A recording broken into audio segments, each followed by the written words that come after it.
Washington, after 4 years of Donald Trump, 2 impeachment trials, and 1 insurrection, many Republican staffers on Capitol Hill are privately having some of their greatest reservations about continuing to serve GOP members who continue to serve Trump. I don't know a single person who works as a staffer for a senator or representative who isn't angry and horrified at the lack of accountability their bosses are taking, one Republican staffer told HuffPost. This staffer later went on to say they had checked in with about 50 friends who work for Republicans on Capitol Hill since Jan. 6, and 49 were struggling and very, very angry. What disgusts me the most is that these members have such blatant disregard or don't seem to care about the staffers who go to work because they have jobs for states they love or the districts they grew up in, this GOP staffer said. HuffPost talked with more than a dozen Republican staffers. All of them were granted anonymity to discuss their private reservations about continuing to work for GOP members of Congress. While it's clearly not the case that every GOP staffer is having a crisis about their work, some estimated that only about a quarter of their colleagues were having a hard time with their members' actions. It's certainly the situation that many Republican staffers are disgusted with their bosses and desperate to get away from GOP politics. Everyone is struggling with our members' decision in some way, one senior GOP aide, who works for a member who voted to overturn the election results, told HuffPost. But for some, it's more personal than philosophical. This aide offered that their office had a junior staffer who was grappling with the member's decision because it had affected the office's ability to collaborate with Democrats on legislation, and could affect the staffer's ability to get a job in the future. But, this aide said, many more Republican staffers were struggling with the actual ethics of continuing to work for members who have stood by Trump, who have refused to acknowledge that Joe Biden won the election, who have voted to overturn the election results, and who refuse to vote for impeachment or conviction. Before you reach for the world's smallest violin, consider that many staffers come to Congress not to work for their Republican member, many just come to work for their district's representative. Some Republican staffers don't even consider themselves Republicans. Many more have considered themselves Republicans for most of their lives, only to watch in distress as Trump took over the party and remade it in his own image. There are, of course, plenty of other Republican staffers who are perfectly fine with Trump and their GOP bosses continuing to support him. Remember those 50 Republican staffers that source said they talked to? The one who said they were not struggling actually worked for Trump and has no remorse. And even as Republican staffers say they're troubled by what their bosses are doing, it's unclear what impact those reservations have if no one chooses to publicly speak out. To some extent, every GOP staffer has made a degree of peace with Trump and the job they do, otherwise they wouldn't continue to work there. But it's also clear that plenty of GOP staffers, perhaps more than ever, are appalled by the actions of GOP senators and representatives, that they're working for bosses they no longer believe in and are looking for an exit strategy.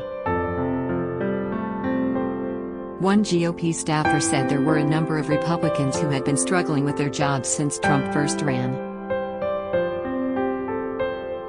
We have overlooked the grab 'em by the pussy comments, the first impeachment, the botched response to the pandemic, the refusal to concede, and I think a lot of us were hoping for a breath of fresh air once Trump left office, this staffer said. Instead, they continued, he left us with a coup that stormed the Capitol while our bosses were still there. Even when Trump was at his least powerful and on the way out the door, our bosses still chose to stand by him, and that is painful. This staffer said they considered resigning the night of January 6, but ultimately decided against it. These aides all had reasons for staying, some more convincing than others.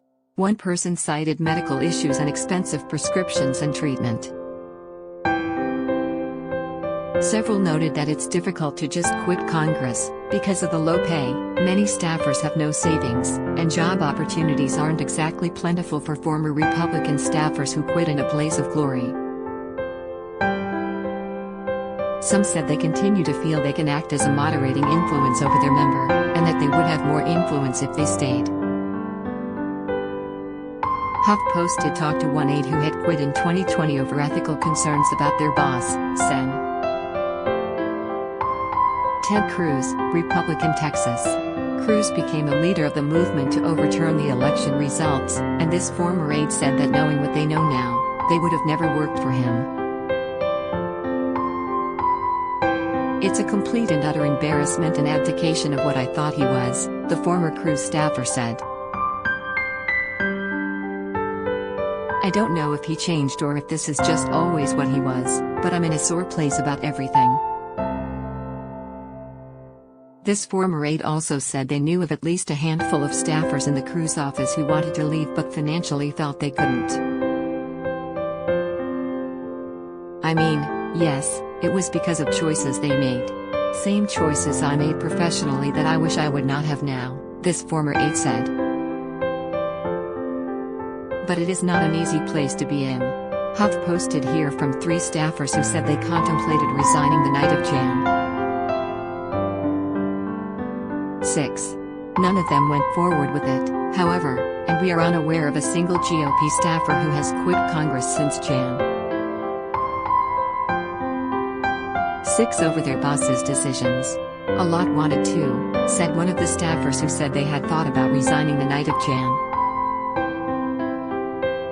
6, but given the economy, and people working remotely, it's easier to just suck it up and stay in your office, especially if you only have Hill experience and changing fields isn't an option. One common theme in reporting this story was that, in communicating with some staffers over text, direct message or signal, they would write long paragraphs about how they're feeling. Some told us afterward how cathartic it was just to tell a reporter how angry they are with their boss and other Republicans. But it might also be instructive to know that the tweet inspiring this story was viewed more than 8 million times. Of those 1.8 million views and more than 131,000 interactions, only about 8 Republican staffers contacted us. HuffPost reached out to some additional GOP staffers who we had heard were having a tough time. To say there was a selection bias problem in this story is an understatement. And to say it's possible that we've overstated the number of Republican staffers in agony over their boss's decisions is entirely fair. It might just be that the GOP staffers we heard from are in a very slim minority. To guard against that possibility, we asked all of these staffers what percentage of their office was actually having trouble with their boss's role in the events of Jan. 6. The efforts to overturn the election, and the impeachment. The most common answer? Around half. Download calling all HuffPost superfans. Sign up for membership to become a founding member and help shape HuffPost's next chapter. Join HuffPost.